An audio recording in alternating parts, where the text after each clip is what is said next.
प्रगति और विकास का, आस और विश्वास का, जन जन के जीवन की खुशहाली का दर्पण, जन जन के जीवन की खुशहाली का दर्पण।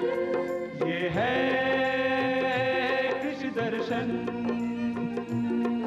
ये है कृषि दर्शन, ये है कृषि दर्शन। किसान भाइयों नमस्कार। कृषि दर्शन कार्यक्रम में आपका स्वागत है। कार्यक्रम में आपके लिए लाते हैं हर रोज नई नई जानकारी। आज हम फिर हाजिर हुए एक नई जानकारी के साथ। आज हम बात करेंगे राजस्थान में बकरी पालन एक लाभकारी व्यवसाय है। हम इस बारे में बात करेंगे, पर इससे पहले कार्यक्रम में वक्त हो चुका है खबरें खेती की। किसान भाइयों नमस्कार। खबरें खेती की में आप सभी किसान साथियों का स्वागत है। आइए सबसे पहले एक नजर डालते हैं आज की खास खबरों पर। किसान मानधन योजना का बजट हुआ 2 गुना। पशु चारा उत्पादकों के लिए केंद्र की 90% तक सब्सिडी। प्रदेश के किसानों को 16,181 करोड़ रुपए का ऋण हुआ वितरित। और किसान भाई चने की फसल को बचाएं कीट रोगों से। देश के किसानों को सामाजिक सुरक्षा प्रदान करने के लिए प्रधानमंत्री किसान मानधन योजना का बजट दोगुना कर दिया गया है। किसान मानधन कृषि योजना की शुरुआत 12 सितंबर 2019 को की गई थी। इस योजना के तहत 60 वर्ष की आयु के बाद लाभार्थी किसान को 3,000 रुपये प्रति माह दिया जाता है। इस साल केंद्र सरकार ने प्रधानमंत्री किसान मानधन योजना के बजट में बढ़ोतरी की है। पिछले साल केंद्र सरकार ने योजना में 50 करोड़ रुपए का प्रावधान किया था, लेकिन इस वर्ष केंद्र सरकार ने किसान मानधन योजना का बजट बढ़ाकर दोगुना कर दिया है। सरकार ने वित्त वर्ष 2022-23 के लिए इस योजना के लिए 100 करोड़ रुपए का प्रावधान किया है। यह योजना स्वैच्छिक और योगदान आधारित है। 18 से 40 आयु वर्ग के किसान इस योजना का लाभ उठा सकते हैं। इसमें 60 साल की आयु के बाद किसानों को 3,000 रुपये प्रति माह पेंशन देने का प्रावधान है। प्रधानमंत्री किसान मानधन योजना के तहत 18 वर्ष के लिए 55 रुपये प्रति माह, 29 वर्ष के लिए 100 रुपये प्रति माह और 40 वर्ष की आयु के लिए 200 रुपये प्रति माह का प्रीमियम 60 वर्ष की आयु तक देना पड़ता है। योजना के तहत किसानों के प्रीमियम के बराबर सरकार भी प्रीमियम देती है।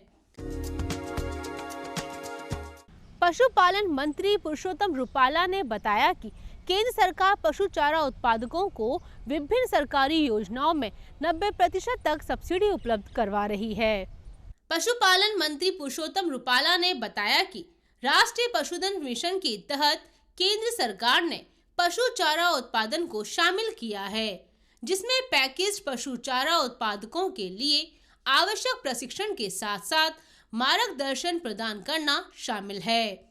इसके अलावा राज्य के पशुपालन विभाग, राष्ट्रीय डेयरी विकास बोर्ड, पशु चिकित्सा विश्वविद्यालय और भारतीय कृषि अनुसंधान संस्थान किसानों और उद्यमियों को पैलेट, पूर्ण चारा, क्षेत्र विशिष्ट खनिज मिश्रण जैसे पैकेज पशु चारा उत्पादों के निर्माण के लिए नियमित मार्गदर्शन और प्रशिक्षण प्रदान कर रहे हैं।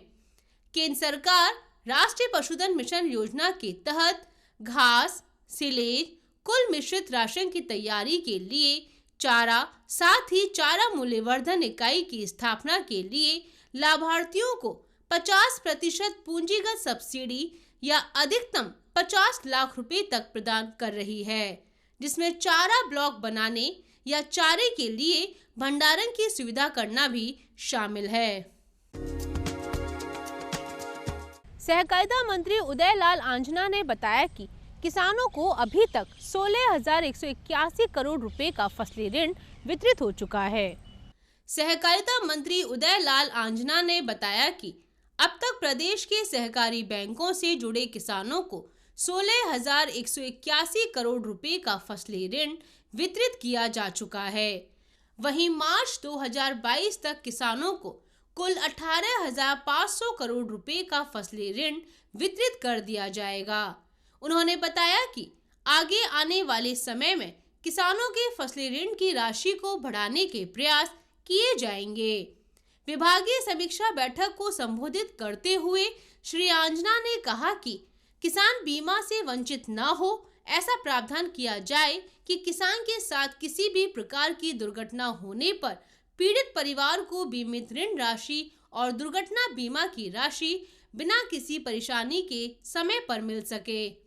उन्होंने कहा कि पैक्स कंप्यूटराइजेशन की प्रक्रिया को तेज किया जाए, जिससे पूरी व्यवस्था को पारदर्शी बनाया जा सके।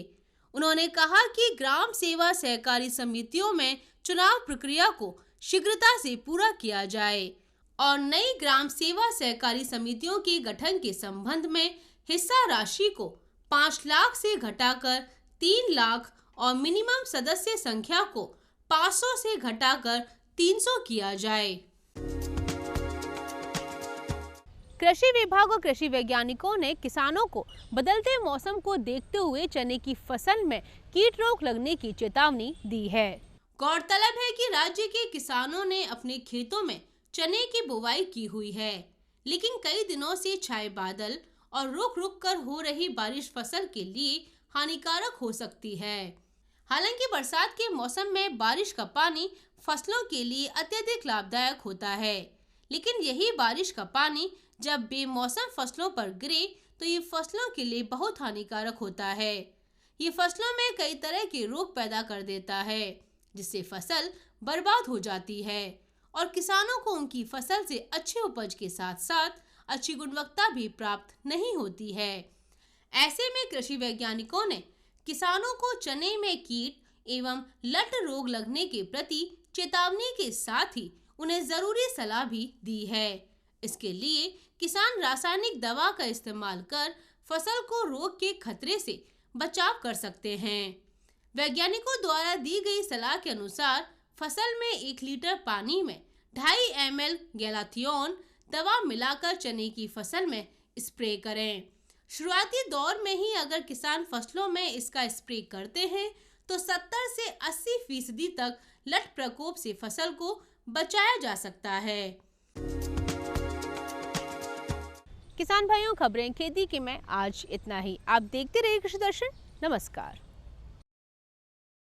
किसान भाइयों, कार्यक्रम में एक बार आपका फिर से स्वागत है। कार्यक्रम की शुरुआत में हमने आपको बताया था, आज हम बात करेंगे राजस्थान में बकरी पालन एक लाभकारी व्यवसाय है। जी हाँ किसान भाइयों, राजस्थान में बकरी पालन बहुत बड़ी संख्या में किया जाता है और राजस्थान में बकरियों की संख्या भी बहुत अधिक है, इसीलिए हमारा देश राजस्थान में बकरी पालन में नंबर 1 पे आता है। राजस्थान में बकरी पालन हमारे पशुपालन भाइयों के लिए कैसे लाभकारी व्यवसाय हो सकता है, आइए इस विषय पर देखते हैं एक विशेष कार्यक्रम और लेते हैं जानकारी आज के हमारे कृषि विशेषज्ञ डॉक्टर सुरेश कुमार काटवा जी से। नमस्कार किसान भाइयों, राजस्थान में अगर हम बात करें पशुपालन की तो जो खेती है वो पशुपालन बेस्ड ही है और पशुपालन ही एक ऐसा व्यवसाय है जो खेती के साथ साथ अगर किसान करते हैं तो उन्हें अच्छा मुनाफा होता है। और अगर हम बात करें बकरी पालन की तो बकरी पालन ऐसा व्यवसाय है जो खेती के साथ भी किया जा सकता है, कम लागत से किया जा सकता है और राजस्थान में हम भारत में बात करें तो प्रथम स्थान पे बकरी पालन का कार्य किया जा रहा है। और बकरी पालन कई प्रकार से किया जा सकता है, जैसे कि पहला है कि दूध उत्पादन के लिए, दूसरा है मीट उत्पादन के लिए, तीसरा है ऊन उत्पादन के लिए हम अपने आसपास में आसानी से बकरी पालन करके और अच्छा रोज़गार ले सकते हैं। राजस्थान में बकरियों की जो नस्लें हैं वो मुख्यतः 4 नस्लें राजस्थान में पाली जाती है, जिसमें सिरोही, मारवाड़ी, जखराना और जमुनापारी, इन नस्लों को राजस्थान में पाला जाता है।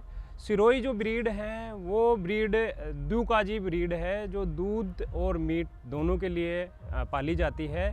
और सिरोही ज़िला है, राजसमंद है, भीलवाड़ा है, चित्तौड़ है, उदयपुर है, उस रीजन की ये ब्रीड है जो, लेकिन ये पूरे राजस्थान में आसानी से पाली जाती है। और इसके अलग अलग प्रोजेक्ट चल रहे हैं, कृषि विज्ञान केंद्रों में भी इसके प्रोजेक्ट चल रहे हैं, कृषि विश्वविद्यालय जोबनेर में भी इसका प्रोजेक्ट चल रहा है और CSWRI अविकानगर में भी इस पे प्रोजेक्ट चल रहे हैं और किसान वहाँ से भी इस ब्रीड को देख सकते हैं, ले सकते हैं।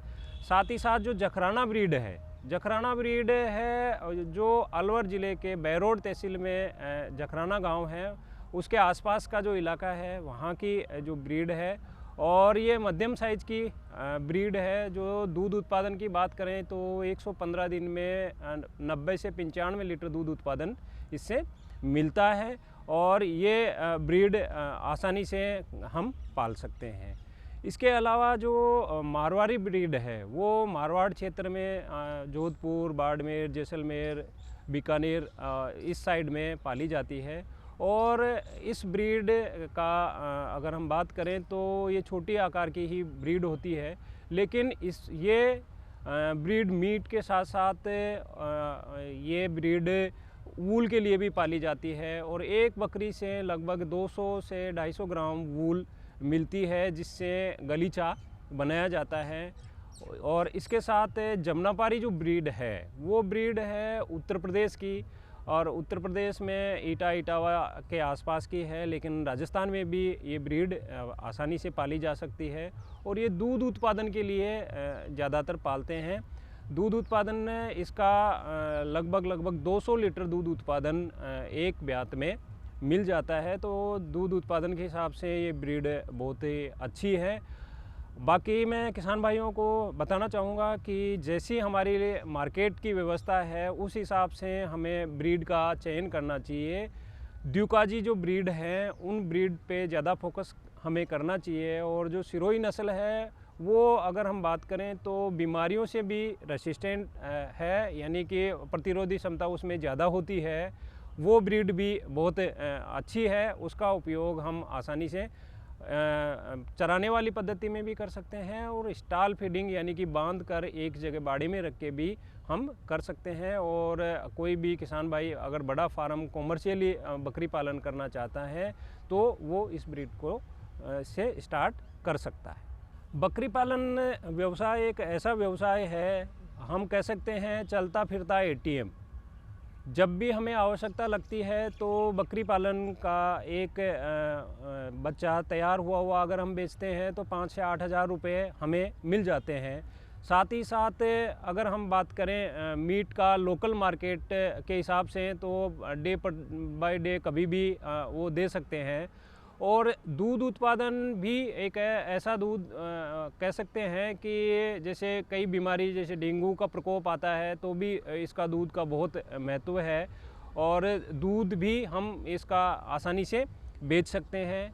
और वूल के हिसाब से अगर हम बात करें तो अपने यहाँ मारवाड़ी नस्ल है, उसी का वूल गलीचे के रूप में बनाया जाता है और उसका उपयोग किया जाता है।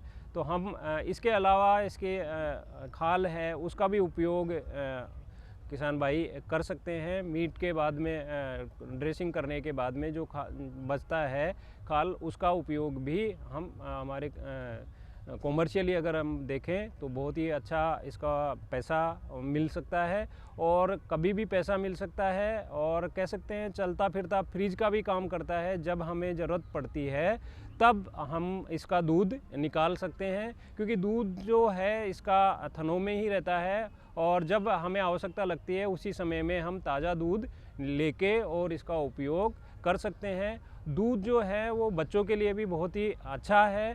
अगर हम बच्चों को दूध बकरी का दूध पिलाते हैं तो बहुत अच्छा उनके लिए माना जाता है।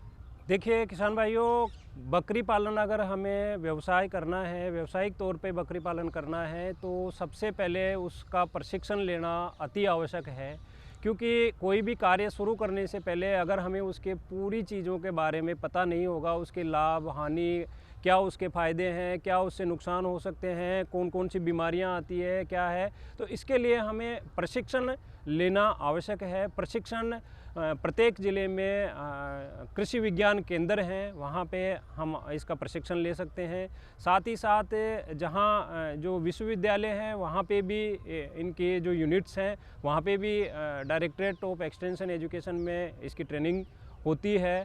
और इसके अलावा जो राष्ट्रीय संस्थान हैं जैसे CSWRI अविकानगर है, वहाँ है, CIRG मखदूम है, मखदूम यानी कि उत्तर प्रदेश में है, जो नेशनल लेवल का संस्थान है बकरी पालन पे, वहाँ पे ट्रेनिंग कराई जाती है। इसके साथ ही साथ कुछ NGOज भी हैं जो बकरी पालन पे प्रशिक्षण का कार्य करते हैं।